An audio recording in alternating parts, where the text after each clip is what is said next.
Microsoft Excel. Working with the formula max. Max is going to look through a series of numbers and tell us which one is the highest number, returning that value back. We would use this in a hydraulic system or pneumatic system, trying to find out what the highest pressure was in a system.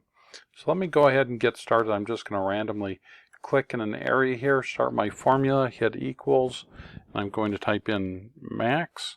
Again, I can just double click here, start my formatting, and it says select number 1, then number 2.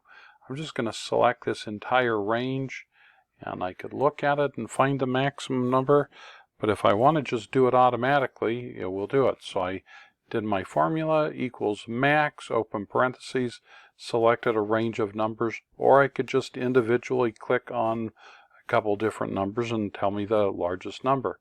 This should return the largest number that is there, 87. If we look at that range, 87 is the largest one. That is using the formula max.